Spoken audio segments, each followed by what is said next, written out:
Doctor, அடுத்த content hair transplant பத்தி ஒரு உருட்டு போடுங்க டாக்டர். நல்ல காமெடியா பேசுங்க டாக்டர். ராஜ், இது வந்து காமெடி இல்ல ராஜ், பயங்கர ட்ராஜடி. அறியாமையினால மக்கள் உயிரே போயிடுது அப்படிங்கிறது ஒரு விழிப்புணர்வு வீடியோ நம்ம பண்ணணும்.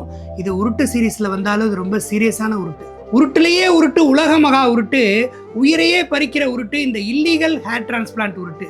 வழுக்க மண்டையில் ஹேர் டிரான்ஸ்பிளான்ட் பண்ணி பெர்மனெண்ட்டாக முடி வளர வச்சு அதை லைஃப் லாங் கொட்டாமல் மெயின்டைன் பண்ணிடலாம்னு பல போலி ஆசாமிங்க விளம்பரம் பண்ணி உருட்டுற மிகப்பெரிய உருட்டை நம்பி பல அப்பாவி இளைஞர்கள் மயிரிழந்தா பரவாயில்ல, உயிரையே இழந்துடுறாங்கங்கிறது ரொம்ப ரொம்ப வேதனையான விஷயம்.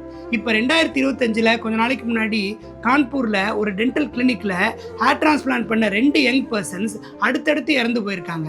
ஹேர் டிரான்ஸ்பிளான்ட் பண்ண அன்னைக்கே மூஞ்சியெல்லாம் வீங்கி தாங்க முடியாத வலியோட மூச்சு திணறி எமர்ஜென்சி கேர் கொடுத்தும் பலன் இல்லாமல் பரிதாபமாக இறந்துருக்காங்க. தலையில் மயிர் நடுறேன்னு உயிரையே காவு வாங்கிட்டு தலைமறைவான பல் டாக்டரை சில மாதங்கள் கழித்து இப்போ தான் பிடிச்சிருக்காங்க. ஆனால் என்ன பிரயோஜனம்? போன 2 உசுரும் திரும்ப வருமா? நம்ம குடியை காப்பாற்றுவான்னு நம்பி இருந்த பையன் முடிய நடுறேன்னு அல்பாயுஸில் போயிட்டானேன்னு கதறி அழுகிற அவங்க அப்பா அம்மாவுக்கு என்னதான் ஆறுதல் சொல்கிறது? இது இன்னைக்கு நேற்று நடக்கிறது இல்லை.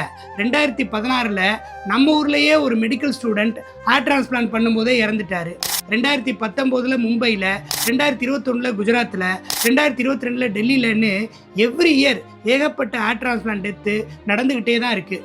வெளியில் தெரிஞ்சு நியூஸில் வந்த கேசஸ் இவ்வளோ, ஆனால் வெளியில் தெரியாமல் சைலண்டாக எவ்வளோ அப்பாவி இளைஞர்கள் செத்தாங்கங்கிறது ஏமாத்துறவங்களுக்கும் ஏமாந்தவங்களுக்கும் மட்டும்தான் தெரியும். நான்லாம் ஃபாரின்ல தான் பண்ணுவேன், லோக்கலில் தான் டெத்துன்னு கெத்தாக சுற்றுறவங்க கேர்ஃபுல்லாக கேளுங்க. குடிசை தொழில் மாதிரி ஹேர் டிரான்ஸ்பிளான்ட் பண்ணுற டர்க்கி, ஜார்ஜியா, தாய்லாந்து மாதிரி வெளிநாடுகள்லையும் அங்கே இருக்கிற போலி கிளினிக்லையும் ஹேர் டிரான்ஸ்பிளான்ட் டெத்து சர்வ சாதாரணமாக நடக்குது. இங்கேயாவது ஆளை பிடிக்கலாம், அங்கெல்லாம் ஒன்றுமே பண்ண முடியாது. சரி, இந்த ஹேர் டிரான்ஸ்பிளான்ட் டெத்ஸ் எப்படி நடக்குதுன்னு தானே கேட்குறீங்க?